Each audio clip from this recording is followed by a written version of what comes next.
Hi, it's Dwyer, gamblersadvisory.com. I like a good challenge, and yesterday, Floyd Mayweather, in his face-off on HBO with Victor Ortiz, provided me with one. Toward the end of the telecast, Mayweather actually says that there are 5 ways to beat Manny Pacquiao and 4 ways to beat Victor Ortiz. Now, I'm a boxing fan. I gamble on the sport from time to time. I'm never been a boxer, never been a trainer. But from a fan's perspective, let's see if we can figure out the 5 ways to beat Manny Pacquiao. Let me go one step further. I don't mean to be unfair to Pacquiao. I will make a follow-up video at a later date on ways I think you can beat Floyd Mayweather. Now let's talk about Manny Pacquiao. Manny Pacquiao, let's talk about his game. Let's talk about what makes him a great fighter. First, I'm going to be quick because I only have 15 minutes. First, he has blinding hand speed. He doesn't just throw one punch. More times than not, he comes in with combinations. He's very, very fast with his hands. He also has blinding foot speed. Not just in how he moves around the ring and is able to stay in the middle of the ring in most of his fights. Occasionally, he'll voluntarily go over to the ropes like he did against Cotto. Other times, he might get bullied over to the ropes like against Margarito. But about 90% of the time, Manny Pacquiao is in the middle of the ring. Most of the time, Manny Pacquiao has a decided foot speed advantage on his opponents. Just think about him against people like Antonio Margarito, Joshua Clottey. I thought in both of those fights he had a decided foot speed advantage. Also, Pacquiao comes in at angles, right? He's very rarely in front of you. He doesn't come in straight. Rather, he darts in at angles. It's only when he unloads with a combination that it'll look like he is right in front of you. But he's very hard to time because Pacquiao's coming in on angles. Also, Pacquiao has a devastating left hand, right? Don't be fooled on his size. He has a devastating left hand. He dropped Miguel Cotto. He dropped Juan Manuel Marquez. He dropped Shane Mosley. He had a 154-pounder, at least before the weigh-in, right? Oscar De La Hoya up on the ropes. He has real power. He was a knockout puncher at 135 when he fought David Diaz and lighter. Then he would end a lot of fights with his opponent on the canvas, right? Since he's moved up to 147, in fact, he even fought at 150 against Antonio Margarito. Only Ricky Hatton has ended a fight with Manny Pacquiao on the canvas. He's credited with stopping Oscar De La Hoya, who quit on his stool, and Miguel Cotto, who the fight was stopped by the referee while Cotto was on his feet in the 12th round. Understand, that's a little bit different than Manny Pacquiao at the lighter weights when, quite frankly, it was an accomplishment to go the distance or to even make the 12th round against Manny Pacquiao, right? Pacquiao also, this is a part of his game, has incredible stamina, right? This stamina has led to a lot of rumors. These rumors are completely unproven. One thing is certain. In the 10th, 11th, and 12th rounds of Manny Pacquiao fights, it is not uncommon for Manny Pacquiao to still be throwing more than 80 punches around, right? He simply does not slow down. Also, Manny Pacquiao, this is an underrated part of Manny Pacquiao's game. Manny Pacquiao has head movement. You'll notice on the way in, Manny Pacquiao, who doesn't have a big upper body, right? He's short to begin with. But Manny Pacquiao will move his head. It's very hard for even accurate punchers to hit Manny Pacquiao in the head on the way in. He actually has very good head movement. It allows him to get inside on taller fighters like Oscar De La Hoya, right? He is difficult to hit, right? Now, all of that said, and already we're 5 minutes into the video, let's talk about the 5 ways to beat Manny Pacquiao. The first, he's an ambush fighter. You want to follow him after the ambush. If you look at HBO's telecast, and this, quite frankly, is the best dissertation I've heard on Manny Pacquiao, and it's only about 10 seconds long. But Emmanuel Stewart happened to be doing the first Juan Manuel Marquez Manny Pacquiao fight.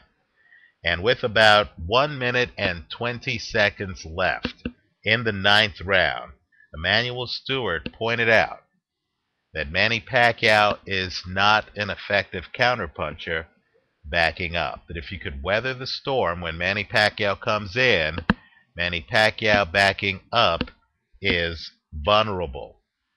Jim Lampley, also on the same telecast, then responded by saying that's why Freddie Roach does not want Manny Pacquiao backing up. Simply put, he isn't that dangerous backing up. I would encourage you to take a look with about 1 minute and 20 seconds left in the 9th round of Marquez versus Pacquiao, HBO's telecast, and it's up on YouTube, right? HBO's telecast. I would encourage you to listen to Emmanuel Stewart's comments. The second way to beat Manny Pacquiao, and this is the way favored by Juan Manuel Marquez, is to throw a counter straight right hand. You'll notice that Marquez repeatedly in both fights ends his combinations with that straight right hand, and you'll notice that that right hand regularly lands on Manny Pacquiao. Let me just point out, it's a counter straight right. The reason it's not a straight right hand is Manny Pacquiao is very hard to hit. As I said before, he uses head motion, and he's outside most of the time. He's outside of your jab most of the time. He's in the middle of the ring. He's leveraging his foot speed advantage. But when he comes in and he is throwing punches on you and he's in front of you, right? When he comes in, you'll have a chance to counter him with a straight right hand. Let me just say, though, that you have to have the courage to stand in with Manny Pacquiao. You cannot fight the kind of fight that Shane Mosley fought in his recent matchup with Manny Pacquiao and expect to land that straight right. You have to hang in the pocket to land it, right? Juan Manuel Marquez, I would just encourage everyone here, take a look at both films. You're going to find out that that counter straight right hand was Marquez's best punch. It landed with regularity throughout the fight. The third way to beat Manny Pacquiao is to force him to throw his right hand from distance. You know, even now, Manny Pacquiao, in my opinion, and I understand it's controversial, is predominantly a one-handed fighter, and that hand is his left hand. In the ring, he is a southpaw. I understand Manny Pacquiao signs autographs at times with his right hand, but in the ring, he's a southpaw. He's clearly left-hand dominant. Now, that right hand, I'm aware of the fact that he was able to hit Ricky Hatton. I believe he knocked down Ricky Hatton with a very short right hand. I have yet to see Manny Pacquiao land a long right hand with authority. I think his right hand is underdeveloped. The reason that's important is he's fighting defensively gifted fighters. He's fighting Juan Manuel Marquez in his next fight, and possibly Floyd Mayweather in the fight after that. And these guys can take away hands from you. They can set it up so they only leave themselves naked to parts of your game. Manny Pacquiao simply does not throw a good long right hand, right? You want to take away his left hand, and literally, if you're going to leave an opening, because you have to leave some opening, right? This is boxing. It's rock, paper, scissors. It's very hard to completely neutralize an opponent. If you're going to leave an opening for an opponent, I believe Manny Pacquiao's right hand underdeveloped. I believe he has a very hard time throwing it from distance. The fourth way to beat Manny Pacquiao, I thought, was evident in the Joshua Clottey fight, and that's to throw uppercuts. Manny Pacquiao in that Clottey fight gets hit with several uppercuts by Joshua Clottey, who was low volume in the fight. But Clottey had the uppercut timed, and think about it, just like with Amir Khan. Freddie Roach fighters tend to have their hands like this. They tend to wear earmuffs defensively. Manny Pacquiao is open for the uppercut. A fighter who can time him, who can get close enough to him, can land that uppercut. Manny Pacquiao didn't make the adjustment in the Joshua Clottey fight. Keep in mind, making adjustments in the ring is dangerous, right? You're either a natural, adaptive, reactive fighter or you're not, right? Because if you make the adjustment, that might leave you open for something else. I don't consider Manny Pacquiao to be adaptive, reactive. He looks to me, especially since his defense is like this. Look at the films, right? He's not a guy who's like this. He's not George Foreman, Archie Moore, right? He's not that guy. He's not a Philly shell guy. He's an earmuff guy.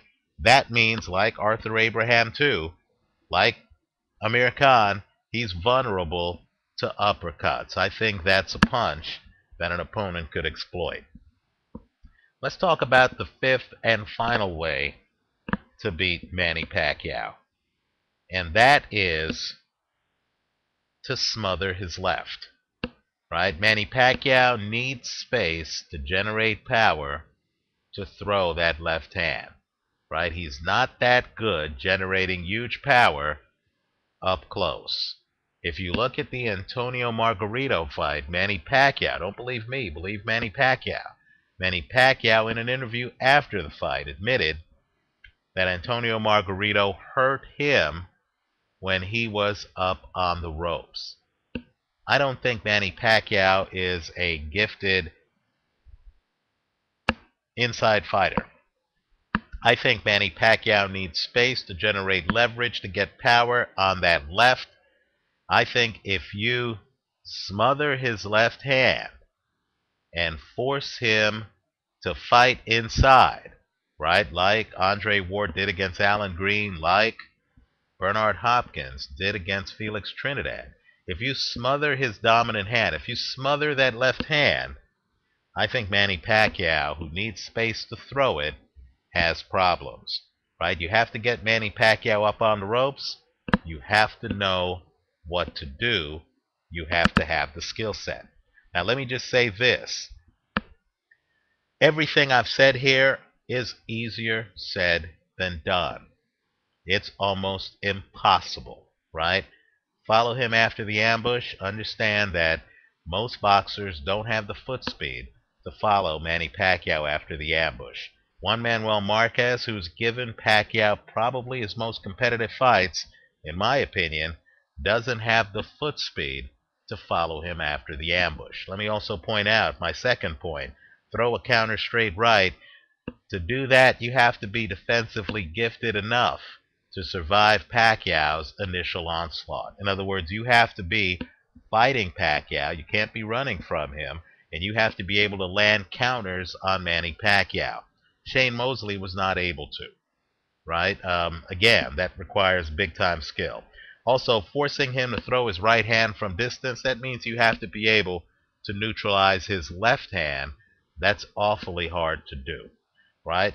Throw uppercuts, again, you have to get close enough to Manny Pacquiao, and you have to set it up to throw uppercuts. Joshua Clottey took a terrible beating in his fight against Manny Pacquiao.